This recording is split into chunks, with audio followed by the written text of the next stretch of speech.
Good evening. I am Bishop Edward Clark, and I'm here to talk for a minute or two about the accomplishments of Michael Enright. While a minute or two does not do justice to his wonderful life, I will do my best. Since birth, Mike Enright has been the man for and with others. His father was a long-time Loyola Law School professor, and his mother, a descendant of Antonio Jose Rocha, owner of Rancho La Brea. Indeed, Mike is a Catholic Angelino with very deep roots. Those roots, combined with having parents of vision and faith who prayed the rosary daily, set the tone for this outstanding Catholic man who receives the Cardinal's Award this evening. In the recent Tidings article, Mike mentions that his parents were very good people and very good with people. As the saying goes, the fruit does not fall far from the tree. It was this environment and his parents' influence that propelled the young Enright to Loyola High School, where he began his rich development under the direction of Jesuit priests. Yay for the Jesuits.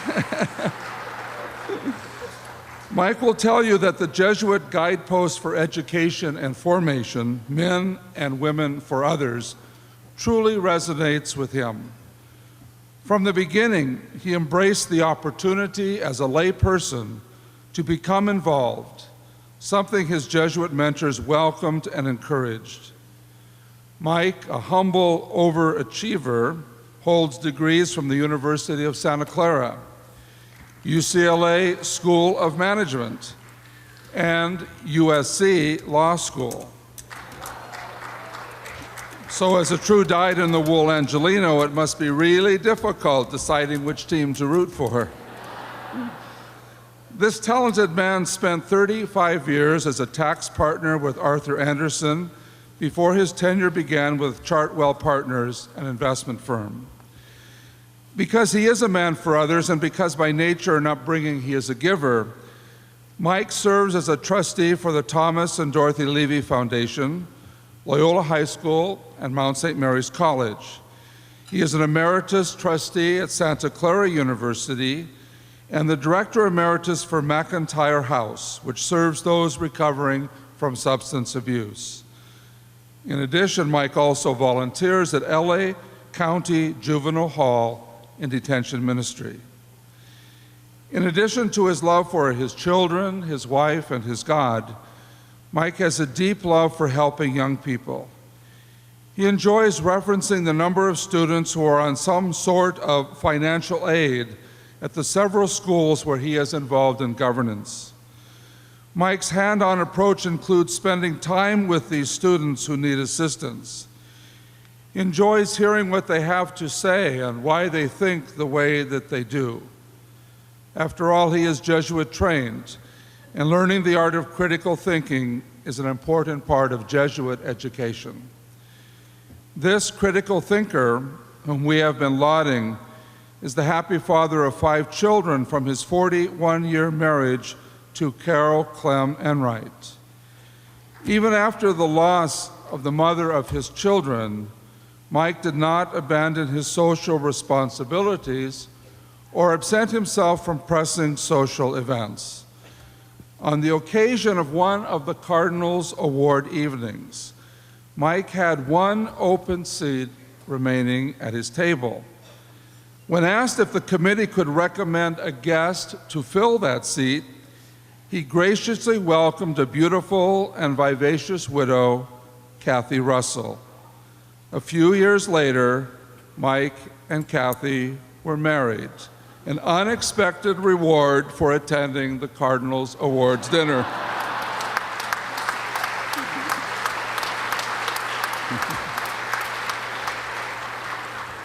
Today, their combined family numbers 10 children and 17 grandchildren.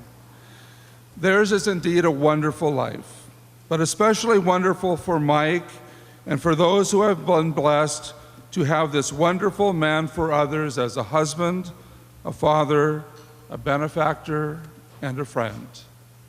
God bless you, Mike. Archbishop Gomez, I am humbled and honored by this award. Bishop Clark, thank you for the kind and generous words. I note that you recognize that I have a keen interest in education. That is indeed true. My grandparents on the Gonzalez side were interested in education. My parents were very concerned that I receive a good education. My mother started very early on giving me lots of advice. Michael, eat your eggs. They make you strong. That's when I developed such an aversion to slimy eggs. Michael, pay more attention in school. Listen to the sisters. And in high school, my father was even more emphatic. Pay attention to the Jesuits. Learn how to think, he would say. Michael, high school is not enough. You need 4 more years with the Jesuits.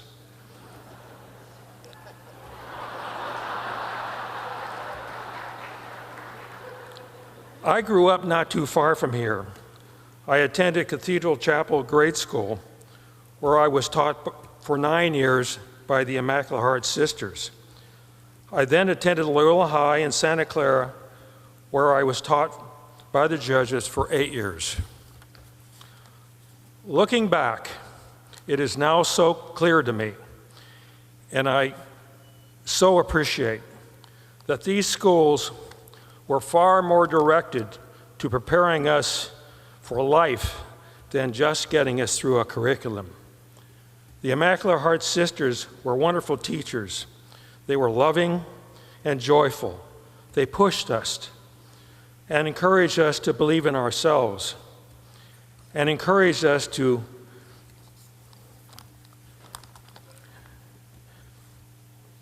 believe in ourselves and to believe that with work anything was possible. The Jesuits taught us that there was more to learn than physics and Latin and quadratic equations. We had to come to grips with why we were here, what we were going to do about it, and what about everyone else on the planet. Now, my story is not unique.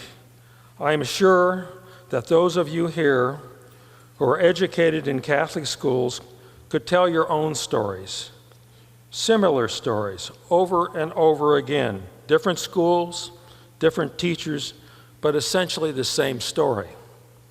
Catholic schools did provide us with an education for life. Our stories are not fables, but they do represent the reality of a different time. Nevertheless, in today's reality, Catholic schools in the Archdiocese continue to provide a values-based, faith-filled education for our children, for our church, for our communities, and for our future. They even accomplish this at a time when there are fewer inspirational clergy and religious available to collaborate with strong administrative leaders and dedicated teachers. Isn't it interesting that this is Catholic School Week in this Archdiocese? Schools like Loyola High, Mount St. Mary's College, and Santa Clara University, where I have had the honor to serve on boards during these past 30 years, are our future.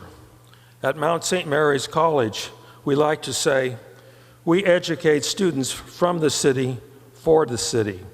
It has been a privilege to help support each of them in their mission.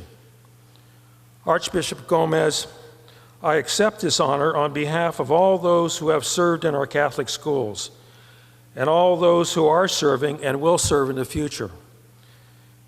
It is a privilege, and I am grateful to be part of this evening dedicated to the support of Sagrado Corazon Parish in Cudahy. Thank you very much.